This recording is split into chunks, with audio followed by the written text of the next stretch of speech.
Assassin's Creed Valhalla, guys, is going to be coming out later this year. And what I will say is from all the gameplay that I've watched out there and from just the reveal trailer to what we know so far about Assassin's Creed Valhalla, I gotta say, guys, I'm incredibly excited about this game in a number of different ways. But what I will say about it is this. I think that it's going to be some more of the same from what we got from Origins and Odyssey. If you enjoyed Origins and Odyssey, it seems like you're going to really like Assassin's Creed Valhalla. But for those of you who didn't like those games, and I'm one of those people who didn't like those as much as, say, the, Origins games, I gotta say that they are definitely making an aggressive approach here to kind of change that and make it so that we actually accept Valhalla and enjoy it in a number of ways. That way, like by bringing back stealth as one of those things, kind of almost merging the best of both worlds from what people really liked about Origins and Odyssey and what people loved about the original Assassin's Creed games out there. So this could be the best of both worlds in my personal opinion, and I'm very excited about it. And I want to talk about an article that was written by Yusuf Manguid of course, Ubisoft, guys. Assassin's Creed launches on November 17th, we finally got our hands on an extended demo set in the game's vast war-torn region of East Anglia. While the few hours we spent with the game represented a small slice of what's to come, we were able to raid multiple locations, solidify a new alliance from those raids, assault a fortified castle to free a captive Eldor man, and attend a Viking wedding, and even recruit a cat raider to our longship. To watch all this action play out, check out our 30-minute walkthrough. And so with that, guys, Assassin's Creed Valhalla is going to be releasing on Xbox Series X, PS5, Xbox One, PS4, PC, as well as Stadia. So when it comes to raiding, guys, our demo began as Eivor and her ally Finner ride into the town of Thietford on horseback. Through their dialogue, we discover that a man named Oswald, the would-be ruler of East Anglia and ally to Eivor, has been killed by a renegade band of Vikings led by a man named Rued. Now, guys, by the way, a lot of these names, I'm terrible with names. I may be getting a lot of these names wrong, so just take that into consideration. Eivor is looking to avenge her ally by taking down Rued. The only problem is he and his clan are holed up in the fortified Berg Castle, and if Eivor and Finner are going to have any chance of reaching Rued, they'll need allies. So here we get our taste of raiding in Assassin's Creed Valhalla as we approach the river, summon our longship, and join our band of raiders. So with that, guys, okay, from a setting perspective, from the setting of what this game is all about, at least what we know so far, I like it. I like the way, I like kind of how it's like you're repairing, broken kingdoms. We're assaulting castles in all different types of areas. My only hope is that there are, elements of Assassin's Creed here, like there's elements, not so much like, like I've always talked about, what changed with Assassin's Creed was the action over the stealth. And I would like it to go back kind of either 50-50 or have stealth over action, which is what made it so special, as well as having the Assassin's Creed be a part of this game. And we saw that from the original reveal trailer, guys. Our character looks over and we see during the heat of battle, we see one of the assassins. I don't know if it was Enzio or Altair, whoever it was one of the assassins. So obviously there's ties there. I hope they're able to do that, and I hope with combat and such we see that. But from a setting perspective, I love the setting. The graphics, guys, I mean, obviously with the demo, it looks like they're still working on things. So we'll have to wait till the full, the entire game, the full game comes out. I'm sure it's going to be, patched up and touched up. It's probably going to look really good. But from the setting and such, kind of Witcher-esque, and I got to say that I love what I'm seeing so far as from a setting perspective. When we arrive at Kingsbury Center, we dispatch a few more guards using the new stun system. Drain an enemy's stamina or hit them with an arrow in one of their weak points, and you'll temporarily stun them. Approach a stun enemy and you'll be prompted to execute a stun kill, a brutal finisher that varies based on the enemy type. One particularly ruthless stun kill involved us stealing a berserker's dual axes, burying them into his ribs before headbutting him back a few feet and throwing those axes into his chest. Pretty wild. The key opens the door to a nearby building where we find a book of knowledge. In Assassin's Creed Valhalla, Eivor learns new abilities from these books, as well as by exploring the world, finding items, and speaking to people. In this case, we learn a new ability called Dive of the Valkyries, which cause Eivor to leap into the air and come crashing down on an enemy unfortunate enough to be caught within arm's reach. And then the assault. Now that we've secured Kingsbury and gained allies, it's time to prepare for our assault on Burg Castle and get our revenge on Rued. The assault begins with Eivor and allies storming the castle at night by longship. As we get closer, Eivor and crew abandon ship, but not before tossing a torch on deck, which ignites the ship's cargo of explosive barrels just as it crashes into a fortified wall, blowing a gaping hole for our troops to steam through. With enemies all around us, we have to make constant use of Eivor's combat abilities.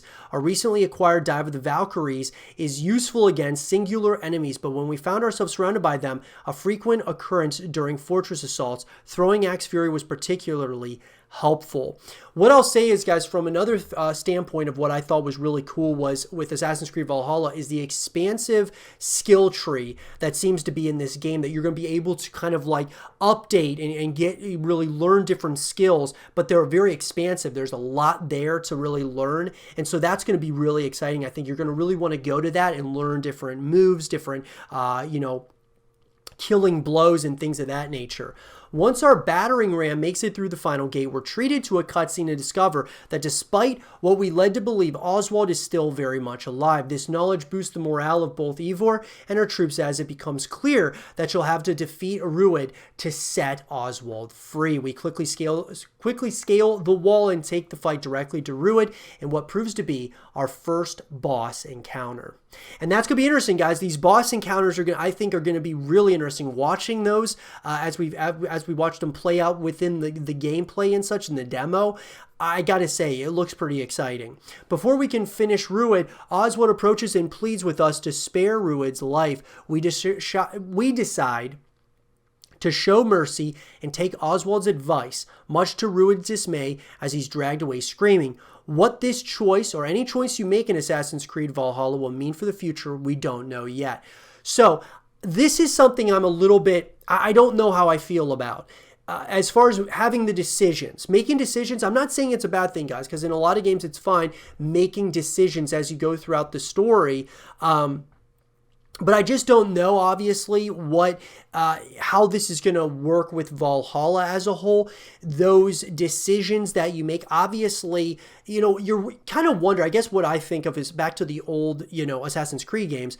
You think of like your character being in the Animus, and then you're kind of playing these stories throughout. You're in the Animus, and you're doing these stories as you're synchronizing. And with the decisions, though, is the character in the Animus making these decisions, or, you as a character? It's going to be interesting to see how they decide to do it here with Valhalla, and what those decisions, what happens, what's going to be canon, I guess you could say, at the end of the story, because I'm wondering if there's going to be multiple endings here to Assassin's Creed Valhalla. That's what this leads me to believe, is that your decisions that you make will change the outcome of the ending, which I don't know how I feel about that with this, because then I kind of wonder, how is this going to tie into the rest of the Assassin's Creed games, which I want it to. I want it to kind of tie into maybe Assassin's Creed Revelations or Assassin's Creed Black Flag, or one of those older games in one way, shape, or form. We're just going to have to wait and see how they do it, guys. It could be absolutely, it could be mind-blowing the way they do it. We decided to take a break before the festivities and explore the wide open region of East Anglia. As with Assassin's Creed Origins and Odyssey, pressing up on the D-pad gives you a literal bird's eye view of your surroundings. This time, as Eivor's raven, Sinan, we notice the town of Nordwick nearby, and immediately set out to see what sort of fun we can find. As soon as we arrive, we notice a cat with a speech bubble above its head. You better believe that if we have the option to talk to a cat, we're going to talk to a cat. And elsewhere in Northwick, we get into a Viking rap battle known as Flighting, where we must trade insults with the proper cadence and rhyme. Assassin's Creed veterans will also recognize the flying paper challenges, making their return from Assassin's Creed 3 and 4.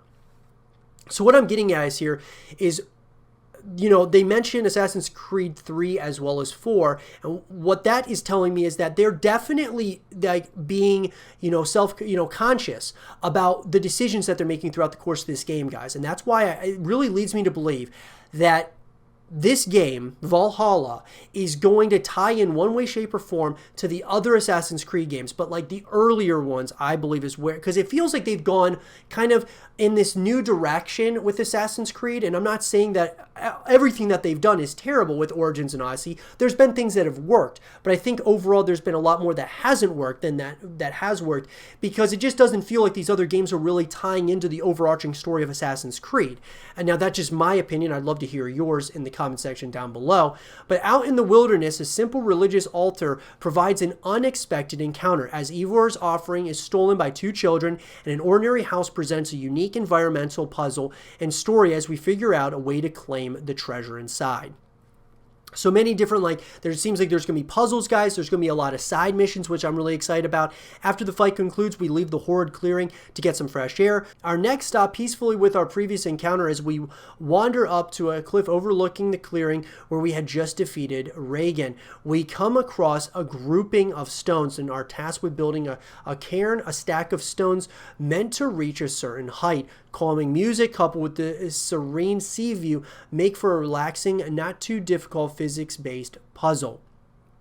And then, of course, the wedding. Now that we built a cairn, broken into a house, defended a mystical warrior, recruited a cat, and gotten pickpocketed by two kids, we could use a drink. So it's time to meet back up with Oswald at his wedding. The ceremony goes off without a hitch, and then revelry truly begins. Ivor participates in a drinking contest, drunken archery, and even has the option to romance one of the bride's brothers. As the final party game is set to kick off, an unwelcome guest arrives. Rued has broken free and returned to get his revenge. And then at this point, we're able to make a decision as Ivor let Oswald fight Rued and risk losing the new leader of East Anglia, or fight Rued ourselves and finish the job. Had we chosen to kill Rued earlier, this moment never would have taken place. And just like that decision, this one has lasting and unknown ramifications. And that's what I'm getting at, guys, is that what's going to be canon here? Because I'm wondering if Valhalla is supposed to end this trilogy of what was Origins, Odyssey, and then, Valhalla now. And then moving forward, we're going to be going back to the Assassins and the Assassin's Creed as a whole.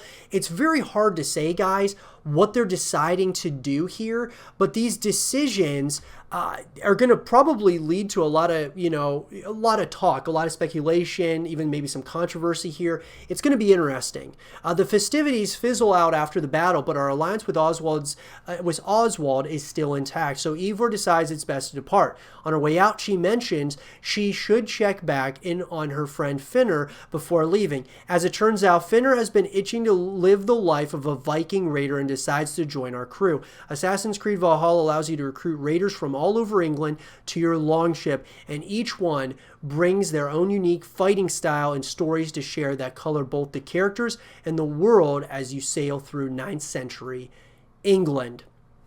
Like I said, guys, it's coming out on the Xbox Series X, PlayStation 5, that being Assassin's Creed Valhalla, on Xbox One as well, PS4, PC, and Stadia on November 17th. So overall, guys, I'm really excited about this, but there are question marks here. There's questions that I have, regarding, okay, the decisions you're making, what's going to be canon, what's not going to be canon. Is this going to be one of those things that's almost like Mass Effect 3, where at the end there's a lot of question marks and a lot of controversies and such. And, look, I know this is just a demo, but this is just they're giving us a sneak peek of what's to come. And I feel that, the decisions that you make, these aren't just simple little decisions. These decisions lead up to what could happen in the end of the game. And so that's what's going to make this game really interesting and intriguing to myself. And I know to a lot of us. I think it would have multiple playthroughs, of course, that we could go through with this game, which I think is one thing that they want everyone to do, is probably play this game through a number of times. The one thing we haven't heard, guys, is multiplayer. We haven't heard really any multiplayer or co-op and such. I'm really hoping we get multiplayer. Like I said, I'm hoping that this ties into the other, earlier Assassin's Creed games. But nonetheless, guys, I'm excited about Valhalla. This is going to be, I think, a special title in the Assassin's Creed franchise because it's kind of taking things from the best of both worlds, so to speak. But we'll just have to wait and see. Let me know, though, guys. Are you guys excited about Assassin's Creed Valhalla? What are you looking forward to most here? Let me know in the comment section down below. And for more Assassin's Creed Valhalla content and videos, stay here with Zero TV.